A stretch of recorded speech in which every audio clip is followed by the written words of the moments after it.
আমরা আজকে ক্লাস 11 এ আগের দিনের একটা ক্লাস করাচ্ছিলাম, সেটা হচ্ছে ভূমিকম্প সম্পর্কে কিছু বলেছিলাম, প্রিলিমিনারি কনসেপ্ট।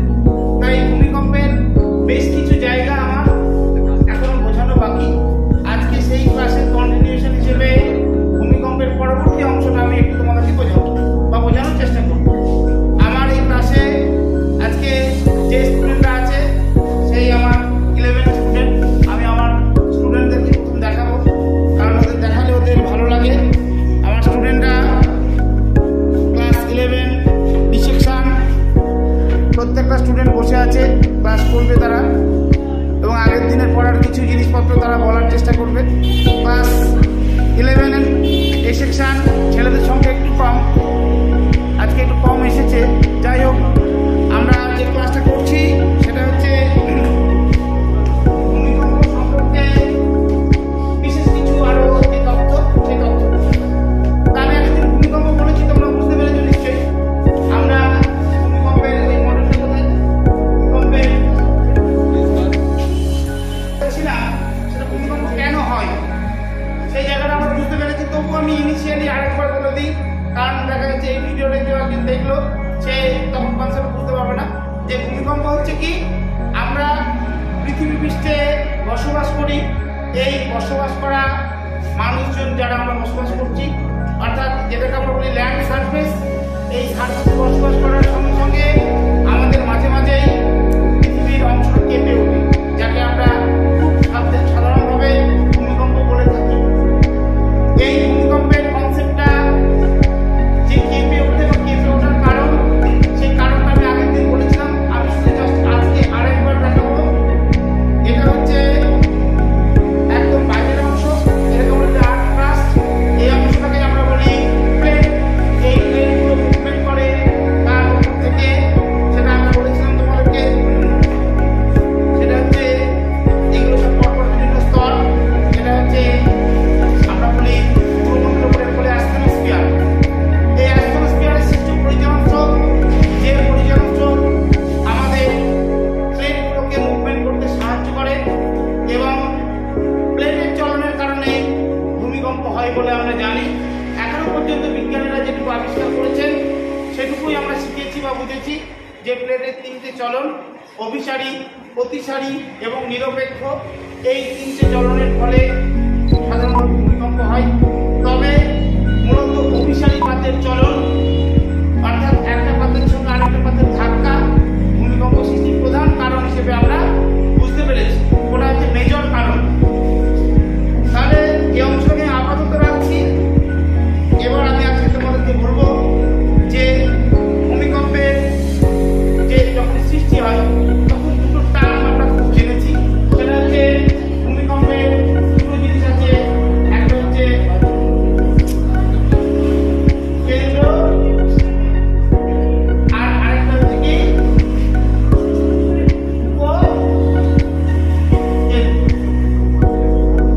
একটাকে আমরা বলি সেন্টার, আরেকটাকে আমরা বলি এপিসেন্টার। বুঝতে পারলাম?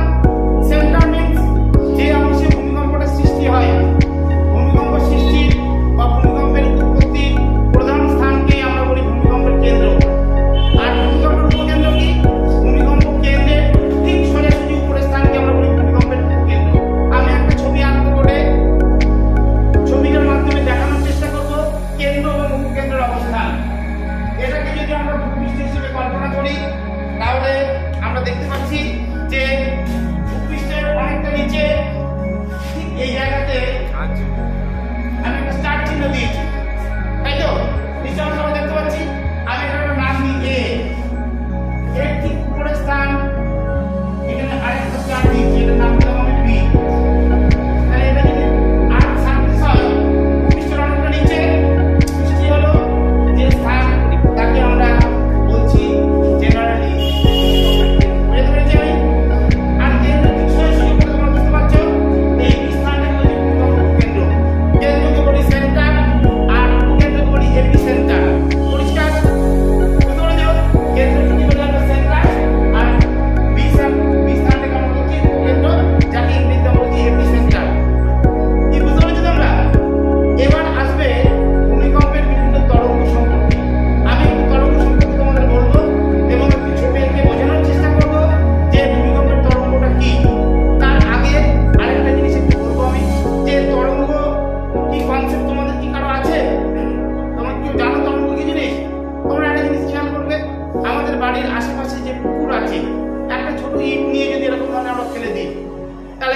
কি ওইখানে শুধু পড়ে যাবে, আর কিছু কি আমরা দেখতে পাবো?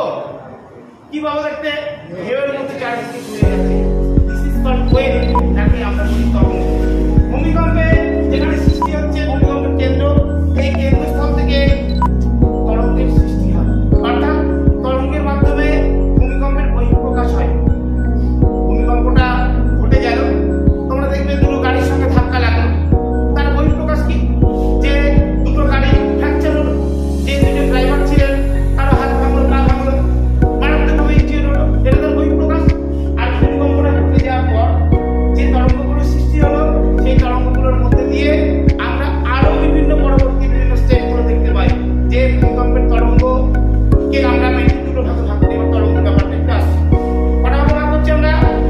তাহলে ভূমিকম্পের তরঙ্গকে আমরা দুটো ভাগে ভাগ করব। কি কি?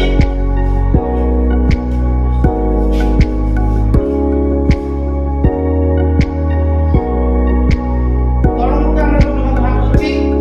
নাম্বার 1 হচ্ছে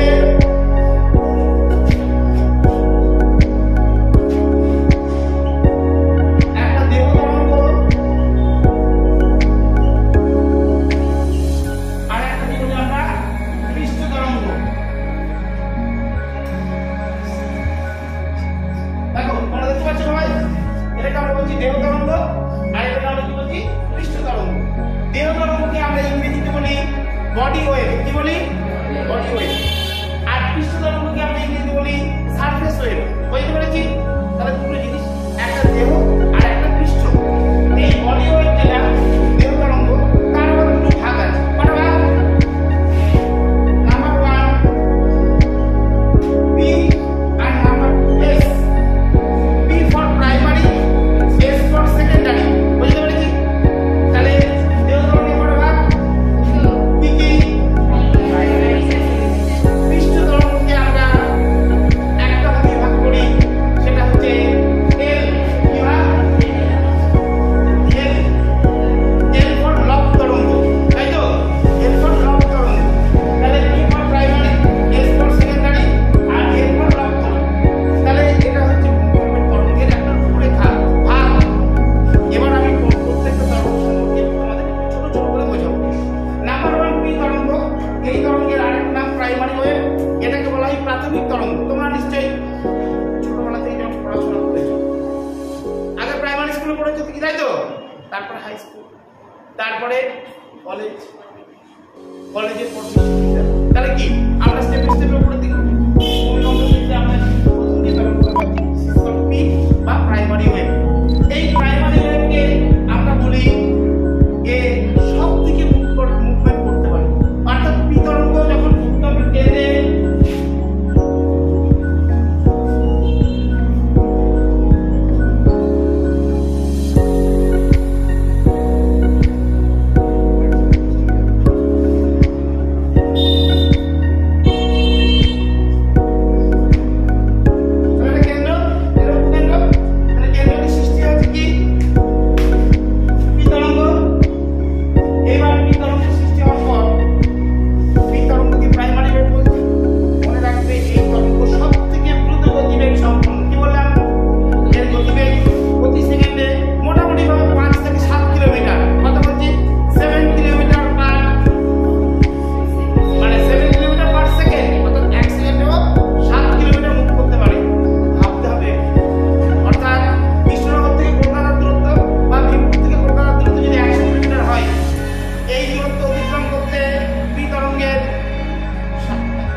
এইটাকে বলি এস।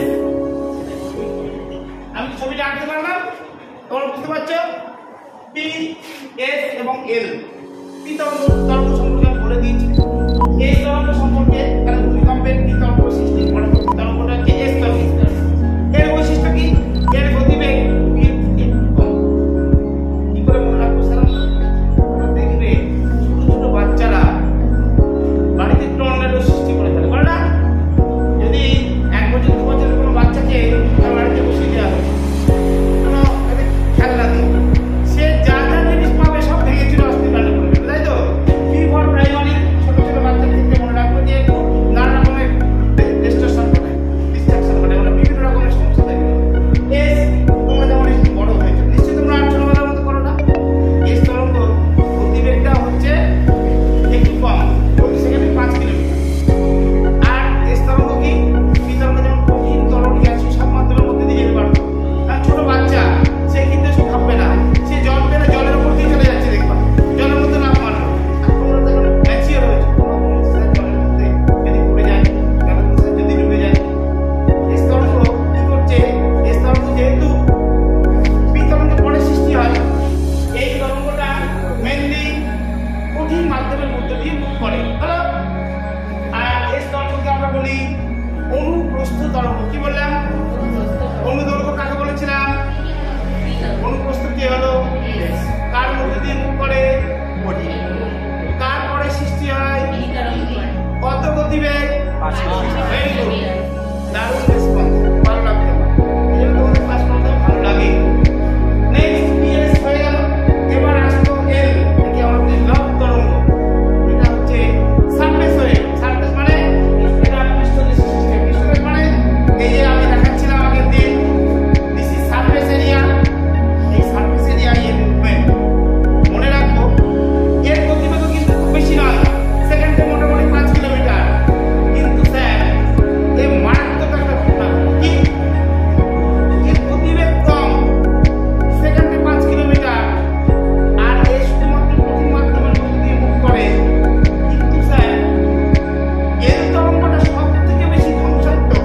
কি বললাম? But why? কেন? আমরা জানবো এই কারণটা, জেনে নাও প্রত্যেকে একটু।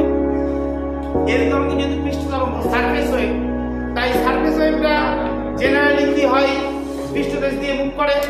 যখন মুভ করে আমরা জানি যে আমাদের ঘর বাড়ি টোটাল কনস্ট্রাকশন, রাস্তাঘাট সবকিছু কোথায়? পৃষ্ঠদেশে আছে, আছে না? তাই পৃষ্ঠদেশে যেহেতু আছে, পৃষ্ঠদেশ দিয়ে এর তরঙ্গ মুভমেন্ট করার সময় যত রকমের বিপর্যয় ও ঘটিয়ে দিয়ে চলে যাবে। তাই এর তরঙ্গ গতিবেগ কম, বাট ক্ষয়ক্ষতির পরিমাণ বেশি।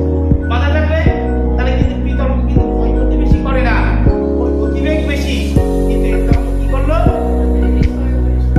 তাই বুঝতে পারলাম নিশ্চয়ই তোমাদের? তাহলে এর তরঙ্গ হচ্ছে ক্ষয়ক্ষতি বেশি। তাহলে ভূমিকম্পের তরঙ্গের রূপরেখাটা কি আমি বুঝতে পারলাম? এবার একটুখানি আমি রিক্টার স্কেল নিয়ে দু চারটে কথা বলে দিই। এই ক্লাসটা শেষ করবো, অলরেডি আমাদের ঘন্টা পড়ে গিয়েছে, টিফিনের জন্য তোমরা ওয়েট করছো। যাই হোক, রিক্টার স্কেল কি? এই যে ভূমিকম্প হচ্ছে, যে স্যার ভূমিকম্প তো হলো, তাহলে কি হবে? আমরা তো মাপবো কোনো কিছুকে, কি করে মাপবো? প্রত্যেকটি জিনিসের একটা মেজারমেন্ট ইউনিট। ভূমিকম্প মাপার জন্য ক্যালিফোর্নিয়ার ভূমিকম্পবিদ চার্লস রিক্টার, তার নাম বললাম, উনি ভূমিকম্পের মাপার একটা স্কেল আবিষ্কার করলেন। স্কেলটার নাম, স্কেলটা কত মেজারমেন্ট স্যার? 1 থেকে 10। কত বললাম? 1 থেকে 10 এই স্কেল মেজারমেন্ট।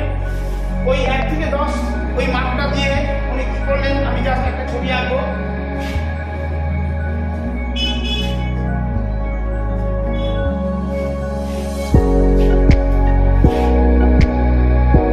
নিশ্চয়ই দেখতে পাচ্ছেন না? এটা 1, এটা 2, 3, 4, 5, 6, 7, 8। একটু বুঝতে হচ্ছে না? 8,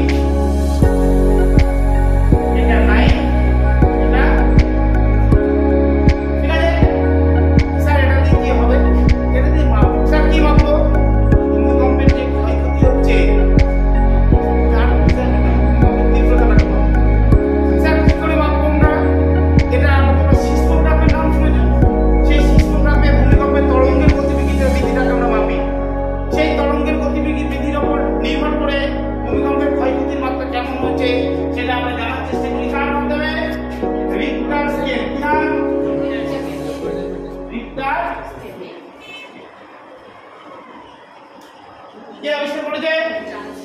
কোথাকার লোক উনি? ক্যালিফোর্নিয়ার ভূমিকম্পবিদ, তাই তো? স্কেলের হলো মনে রাখবে, যত নিচের দিকে তত ক্ষয়ক্ষতির মাত্রা কম, যত উপরের দিকে। এই প্রসঙ্গে একটা জিনিস মনে রাখতেই হবে যে ভূমিকম্পে এই যে ক্ষয়ক্ষতির মাত্রা কম বা বেশি আমরা যেটা মেজারমেন্ট করি সেই মেজারমেন্টটা শুধু একটা জিনিস মনে রাখবে। ধরো প্রথম ভূমিকম্প হয়েছে 5, আমি সাপোজ একটা এক্সাম্পল দিই যে আমাদের কলকাতায় ভূমিকম্পের দেখা যাচ্ছে ভূমিকম্প হয়েছে, রিক্টার স্কেলের মেজারমেন্ট পাওয়া গেল 5। মুম্বাই শহর সেখানে আরেকটা, সেখানে রিক্টার স্কেলে এর মেজারমেন্ট পাওয়া গেল কত? 6। তাহলে এটা হচ্ছে কলকাতা আর এটা হচ্ছে মুম্বাই। তোমরা আমাকে একটু বড় দেখি যে মুম্বাইয়ে ভূমিকম্পের মাত্রাটা কত বৃদ্ধি পেয়েছে বলো? Very good. এটাকে কি স্কেল বলে জানো? কি স্কেল বলে? এটাকে বলে লগ স্কেল। অর্থাৎ এই 1 একক মাত্রা বৃদ্ধিতে 10 গুণ ক্ষয়ক্ষতির মাত্রা বৃদ্ধি পায়। বুঝতে পারলাম আমরা? তাহলে মোটামুটি 5-এর উপর যত ভূমিকম্পগুলো হয় ভূমিকম্পের ক্ষয়ক্ষতির মাত্রা বেশি। আমি আমার এই ছোট্ট ক্লাসে যেটুকু বোঝাতে পারলাম আমার মনে হচ্ছে আমার ছেলেমেয়েরা সবাই কম বেশি বুঝেছে। তাদের বোঝাতেই আমার সার্থক